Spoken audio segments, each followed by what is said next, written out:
tell us about your race. So, in your own words, just you start swimming. Swim Take us through it. was my dream swim. I don't think I've ever swum as well as that. We achieved under 2 minute 100 meters on average, like 1:58. That's something I struggle with. So to do that over the Ironman distance in the sea on race day, to me that doesn't get better. That might be a slow swim time for some. That was the best I could have done. Best case scenario at that point, Like a 1:14 swim, beyond my wildest dreams. I think in our plans of where we might be, I was thinking 1:20, 1:25. So to take 5-10 minutes off that, couldn't have been better. Nice, good. I had my watch set to alert me the split times every 500 yards. Okay.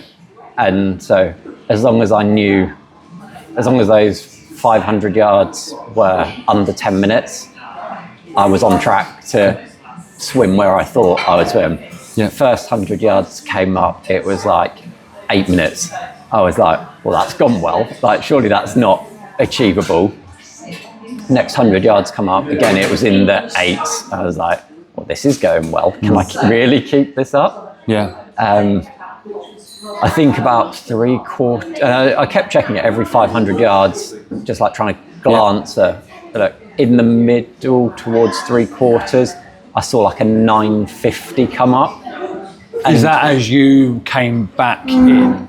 I can't remember the exact location, but there was 2 500-yard splits where it was in the 9s. Okay, makes sense. I would still be happy because it was under 10, but I was like, well, I've dropped here. And I think I'd, in my own head, started forgetting about technique, forgetting about catching the water. So I was very clear on the start, like, focus on your technique, focus on breathing, like, still think about what you're doing. And as that time went on, I stopped thinking about what I was doing and just defaulted into swim mode again.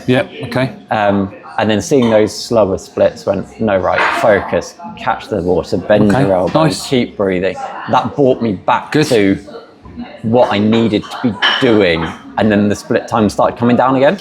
That makes my swim, inner swim coach very happy to hear. But good. But I think so much times, like, the reason I don't swim well in the pool or when I'm by myself is because I'm not thinking about technique. I'm just trying to do the swim distance or time, whatever it needs to be done that day, do your set and get out. But on that, it was like, no, look, your times have dropped. What are you not doing? Well, actually, I'm not thinking about what I'm doing anymore. So I started consciously thinking about what I'm doing. Dream start? Dream start? Dream start. I would not change a single thing about that swim. Long T2. One of the longest that I think exists in the Ironman race calendar. But no issues, just get through as much as you can. Showers were pretty pathetic, weren't they? They were this year, they were better last year. I got there and I was like, wow, they're literally dribbling on people, but There's 2 things that Susie said over the course of the race that I remember. The first one happened in those showers of take your hat off. I hadn't realised I hadn't taken my hat off. I'd come out the water, goggles down, wetsuit was already round my waist.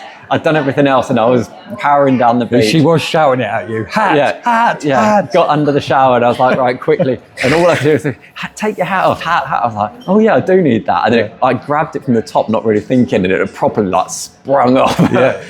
But got it done. But I think we've got photos of that somewhere. But it's nice to have all the encouragement, and I'll always say how grateful I am to Laura for the support that she gave me. And sometimes just endless, boundless energy and support isn't what you need. Sometimes you need the practical bits as well.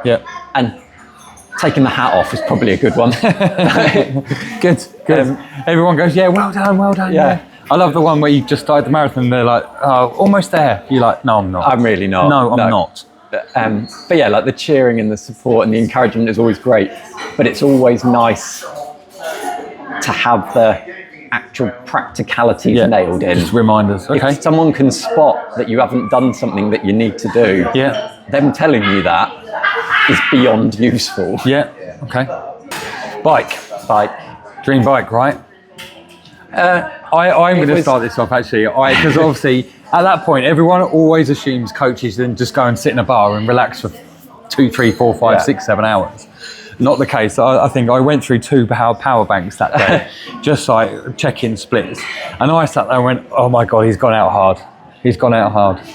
Continue, go. Rewind the conversation back to the beach in the morning. Yes, brilliant. Your first statement was, take the first lap easy, push on the second. Yeah. Ben ignored this. Disappeared almost straight away. Yeah. But not through intent. Just got on the bike, felt great. Yeah. And I didn't feel like I was pushing. Good. It felt well within reach. It didn't feel like I was pushing excessive power. But something just clicked early on. Legs were working, bike felt great, was comfortable on the bike. Yep. I lost a bottle of nutrition 5 miles in. Yep. Popped out by the flamingos. Okay. Which is never ideal. No. But I had 3 bottles of carb drink on the bike, and I had 8 Morton bars on me. I'd never planned on stopping at any aid station or using special needs. I wanted everything I wanted on me. No interruption, No interruptions. I'd already, going back to the controller was, I already cut the tops off the packets of the Morton bars so they're easier to get out. I don't like gels on the bike. I see physical food on the bike as my reward for getting through. Okay. I had a very clear plan. It was always drink after 5 miles, eat after 5 miles, drink after 5 miles. So every time my 5 mile lap timer went off on the bike, I was taking something on. Okay. And I knew that would hit my overall carb target that I knew my body could handle. Okay, so you did it in distance rather than a sort of time thing. Okay, all right. Well, if we'd stuck to the timing that I should have been at, 5 miles is 15 minutes, which is which is like your 20 miles an hour speed. I was above that, so in reality I was eating and drinking every 12 or 13 minutes. But that was still the right.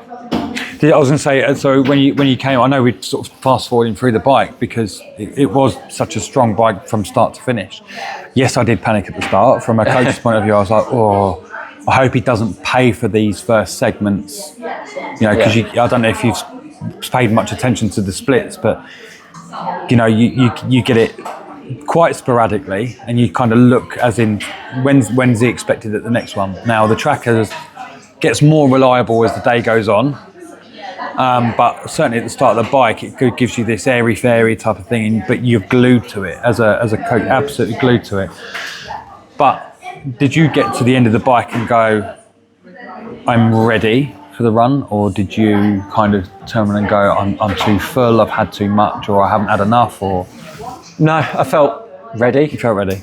I felt ready. I will say you've done this in practice. I don't know how many times. I've practiced my fueling a lot. Because I've always been quite bad at it. Yeah. I've always seen exercise as something to lose weight, not fueling to exercise. Yes. Okay. So I think since we've been working together, I've lost 2 stone. Before that, I'd lost another 3. So I'm like 5 stone down on where I was 2 years ago. Right, okay. So going from the mindset of you're exercising to lose weight to get fit to on this bike, I'm going to take on 2,000 calories because that's what I need. To be able to keep performing. And trying to change that mindset has taken a while, which is why I practice fueling quite a lot to go, look, my performance gets better if I actually fuel my body correctly. Which was interesting. I think the only bit I struggled on the bike, it was probably after 30, 40 miles. I got like cramp in my quads. Okay. I've never had cramp on the bike before. And I think that was purely down to heat, the amount I was sweating, lack of electrolytes, or at least that's what I told myself. So I was like, I'm going to take on far more electrolytes. So next aid station, grab 2 bottles of the precision stuff that was out there. Yeah. I've made sure in between my 5 mile or my 5 mile like splits when I was taking on carbs, I was still taking on electrolytes at the same time. That cramp disappeared after like 30. I didn't stop pedaling. Nice. But it was enough to go, oh, that hurts. I really hope that doesn't last for the rest of this. Took on far more electrolytes through the bike than I'd ever normally do, but it never came back. And I didn't get any cramp on the run. So I was like, I'm hoping that just is what solved it. Yep. Okay. But that was a mental challenge of, oh, I hope that doesn't come back at any point, especially when it's so early onto the bike. Yeah. But just taking on more fluid, more electrolytes seemed to resolve it. Because it never reoccurred. Okay, good. Good. First time up, Sonora Hill was fun. Yeah. I know the first time up was like, oh, this is cool. Like, and what, you can't get a more beautiful location. And if you're going to get forced to cycle up a hill, why not that one? Yep. It's not built for TT bikes. No, it's not. But most, like, the packs that I was in and the people that I was around, no one was getting off to push, which is, you have to grind it out a bit. Which there were, you know, later on in the day, there was... Second lap, my second lap, I think some people you're then meeting, you're still on their first lap. Yeah. And there were people struggling up that hill. I think my time up it the second time was a minute slower than lap 1. Yeah. And when that climbs 8-9 minutes, another minute is quite a lot on. It's an extra ask. Yeah.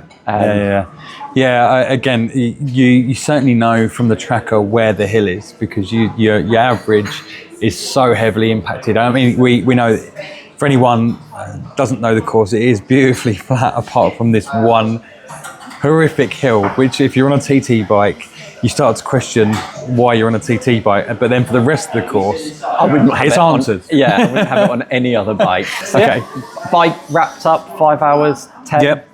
I think we predicted 5:30, something like that. Yeah, I think that's the biggest, one of the biggest shifts, I guess, where we were a little bit off, because obviously we'd gone a bit more over on time with the swim, but you'd come in earlier, and you'd done the same with the bike. So yeah, I think you gained time on our little estimate there. Yeah. And then out onto the run.